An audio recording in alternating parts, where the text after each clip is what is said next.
안녕하세요. 영어 독립 채널 솔트 잉글리시 코치 댄입니다. 영어 독립 채널 솔트 잉글리시는 당신의 영어 독립을 지원합니다.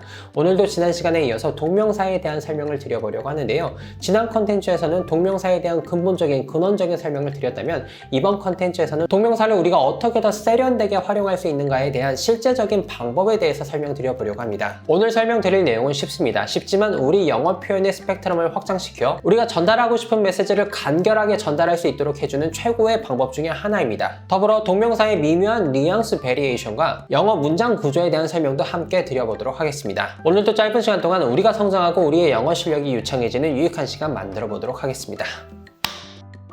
동명사를 익히고 나서 아쉬운 것이 무엇인고 하니 동명사를 열심히 익히고 배웠는데 동명사를 잘 활용하지 못한다라는 것입니다. 원어민이 동명사를 사용한 문장을 말하고 사용할 때 내가 그것을 잘 알아들을 수는 있는데 막상 내가 동명사를 활용한 문장을 만들려고 하면 굉장히 단순한 구조의 문장밖에 만들지 못하는 경우가 많습니다. 열심히 배워서 좀 멋있게 활용해 보고 싶은데 막상 동명사를 활용한 문장을 만들려고 하고 말해보려고 하면 I like swimming 이런 문장만 만들고 사용하고 말한다라는 것이죠. 늘 말씀드리지만 이건 우리의 잘못이 아니라 사실은 커리큘럼의 잘못입니다. 영어를 익히고 학습하는 과정 가운데서 시제와 조동사 그리고 문장 구조와 수동태 같은 것들을 먼저 익히고 난 후에 동명사와 투부정사 같은 준동사의 활용에 대해서 배워야 하는데 기반이 되고 기초가 될 것들을 먼저 마스터하지 않고 활용에 해당하는 동명사와 투부정사, 분사 같은 준동사들을 먼저 배우니 그 결과로 테크닉은 배웠지만 기초 체력이 없어 배운 테크닉을 활용할 수 없는 운동선수 같은 영어를 구사하게 됩니다. 동명사를 잘 활용함으로써 우리 영어 표현의 스펙트럼을 넓히기 위해 우리가 가장 먼저 해야 하는 것은 바로 오형식을 활용하는 것입니다. 비단 동명사에만 국한된 것이 아니라 우리가 투부정사를 활용하던 분사를 활용하던 오형식의 문장 구조를 잘 활용하는 것은 굉장히 중요합니다. 주어, 동사, 목적어, 목적보어로 구성된 오형식의 문장 구조를 잘 활용하게 된다면 우리가 만들어내는 표현이 간결해지고 쉬워지며 명확해지고 그 표현의 범위가 넓어지게 되어져 있습니다. 예를 들어 보도록 하겠습니다. I can imagine riding a motorbike라는 문장이 있습니다. 주어, 동사, 목적어로 구성된 단순한 삼형식 문장입니다. 우리말로 해석해보면 나는 오토바이 타는 것을 상상할 수 없어. 좀 더 뉘앙스를 살려 우리말 뉘앙스로 직역해보자면 야, 나는 내가 오토바이 타는 게 상상도 안 돼 정도입니다.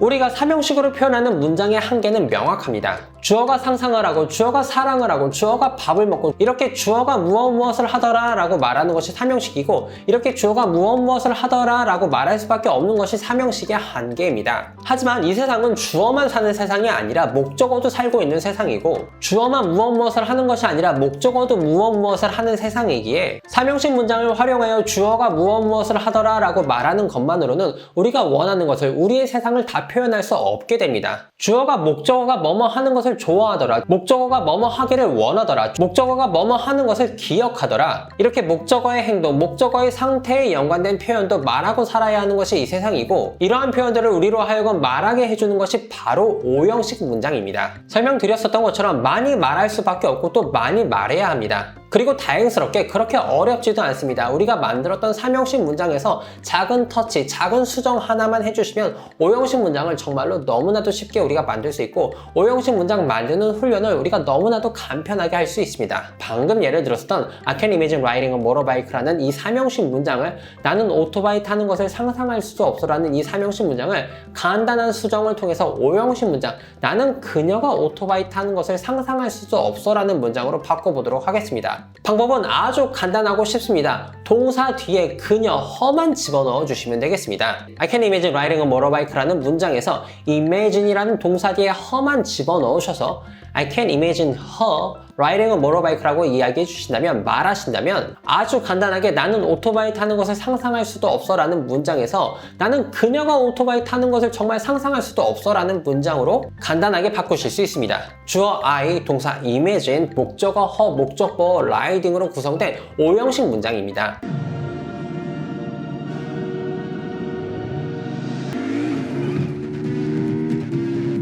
동명사를 활용한 오형식 문장이 딱히 어려운 것이 아닙니다. 쉽게 생각하시면 동명사가 활용된 삼형식 문장에서 목적어 하나만 더 넣어주시면 간단하게 오형식 문장이 만들어지는 것입니다. 정치인들이 잘 아는 대답이 있습니다. 나는 그런 말한 기억이 없습니다. 마찬가지로 간단하게 동명사를 활용하여 I don't remember saying that 이라고 이야기해 주시면 됩니다. 그리고 이 정치인들은 우리 국민들과는 쿵짝이 잘 맞지 않지만 자기 동료 정치인들끼리는 또 쿵짝이 기가 막히게 맞습니다. 그래서 한 동료 정치인이 그런 말을 한 기억이 없다라는 그녀를 위해서 한마디 덧붙여줍니다. 나도 그녀가 그런 말을 한 기억이 없습니다. 나도 그녀가 그런 말을 한 것을 기억하지 않습니다. I don't remember her saying that이라고 이야기해 주시면 됩니다. 이번에는 반대로 나는 그 말한 것을 잊어버리지 않았다 라는 문장을 한번 영작해 보도록 하겠습니다.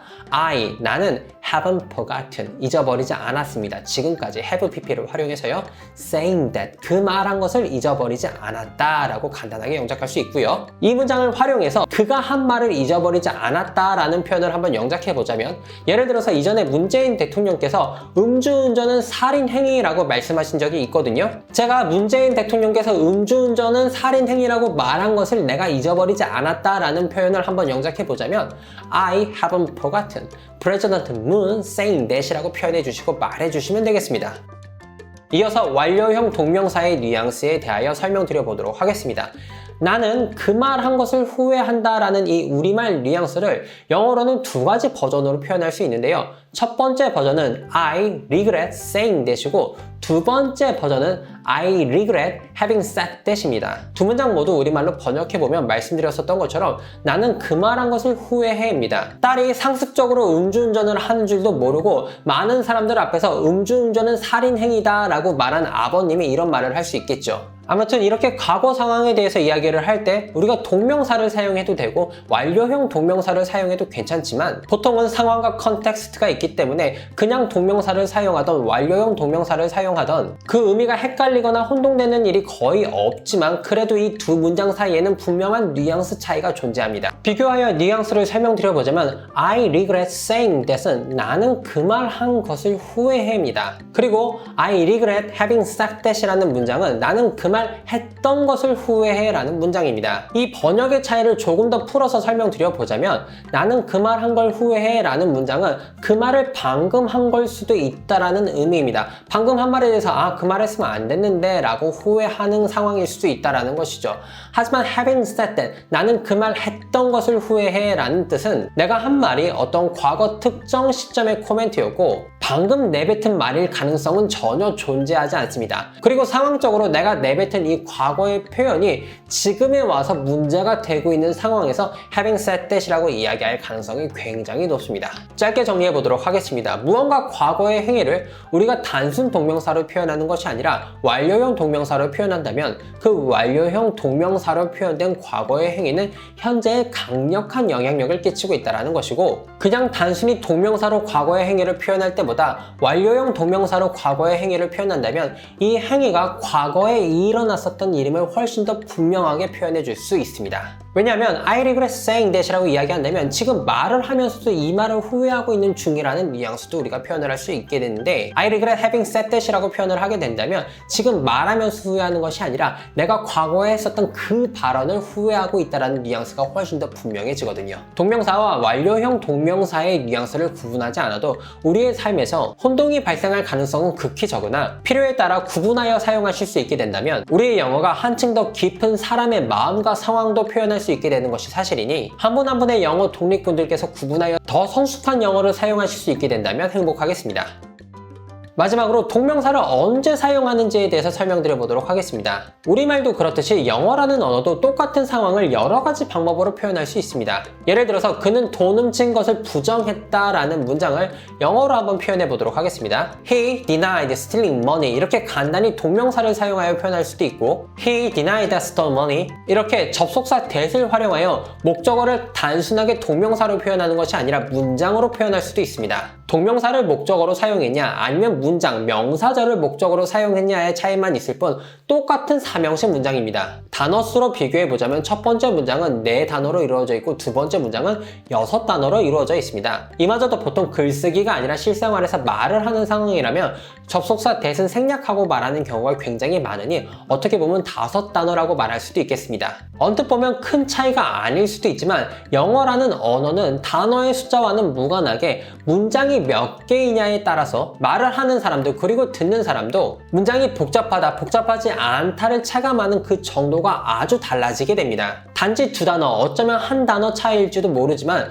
첫 번째 문장이 두 번째 문장보다 훨씬 더 간결하고 효율적인 문장이라고 원어민이 바라본다는 것이죠. 그렇기에 일상의 단순한 대화에서는 당연히 첫 번째 문장처럼 동명사를 활용한 문장을 사용하여 말을 하는 것이 훨씬 더 일반적이고 훨씬 더 많은 케이스입니다. 일상의 간편한 대화라고 말씀을 드렸는데 이 말을 조금 더 직설적으로 풀어보자면 대충 편하게 짧게 말하고 싶을 때는 짧게 말할 수 있는 동명사를 사용하여 이야기하는 것이 훨씬 더 자연스럽다라는 것입니다. 반대로 he denied that he stole money라고 심지어 접속사 that까지 꼼꼼하게 말해줄 때는 이건 대충 이야기하는 게 아니라 정성 들여서 이야기를 하는 것이고 혹은 대화에서는 바디 랭귀지나 제스처를 통하여 전달되는 메시지들이 글로는 전달되지 않을 수 있기에 명확하게 메시지를 전달하기 위해 글을 쓸 때는 이처럼 두 번째 문장처럼 동명사보다 문장을 목적으로 활용하여 메시지를 전달하는 경우가 더 많습니다. 추가 설명을 드려보자면 우리가 동명사 목적어를 사용해서는 도저히 표현할 수 없는 상황도 있습니다. 예를 들면 그는 그들이 돈을 훔친 것을 부정하였다 같은 문장입니다. 이럴 때는 그도 나와야 하고 돈을 훔쳤는지 안 훔쳤는지는 모르겠지만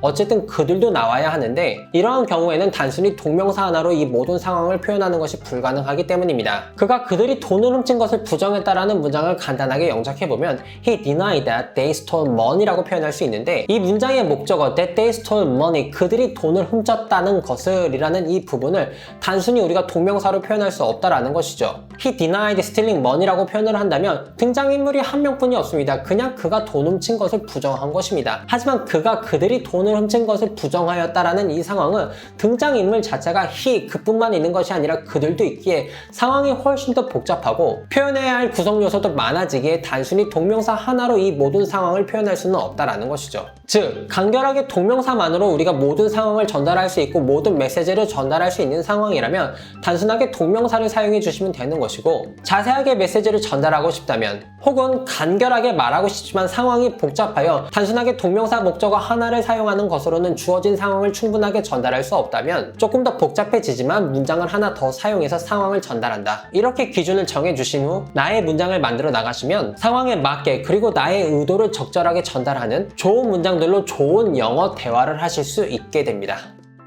짧은 시간 동안 5형식 문장에서 동명사의 활용과 문장을 구성하는 방법, 완료형 동명사의 뉘앙스, 마지막으로 동명사 목적어를 우리가 언제 사용하면 좋고 언제 사용할 수 없는지 등에 대하여 설명드려봤습니다. 오늘 동명사에 관련된 컨텐츠는 아주 중요한 컨텐츠입니다. 당연히 지금까지 한 번도 중요하지 않은 컨텐츠는 다뤄본 적도 없지만 오늘의 컨텐츠도 또 특별히 중요하다고 말씀드릴 수 있겠습니다. 동명사를 단순히 3형식 문장에서만 활용하는 것이 아니라 5형식 문장에서도 활용하는 것, 상황에 따라 목적어로 동명사를 선택하느냐 아니면 문장을 선택하느냐, 이 두 가지는 우리가 영어로 메시지를 전달할 때 우리의 메시지가 간결하고 효율적으로 전달되게 해줄 수 있는 도구이며 단순히 메시지만 전달되는 것이 아니라 우리의 메시지의 경중까지도 전달되게 하는 중요한 포인트이기 때문입니다. 영어 독립군 한 분 한 분께서 여유 있는 영어, 내 마음을 시원하게 의도와 뉘앙스를 가득 담아 영어로 말장난을 치는 경지에 도달하시기를 소망합니다. 그리고 오늘도 이에 도움이 될 수 있다면 정말로 행복하겠습니다. 항상 중요한 내용인데 압축적으로 설명드릴 수밖에 없어서 아쉬움이 많이 남습니다.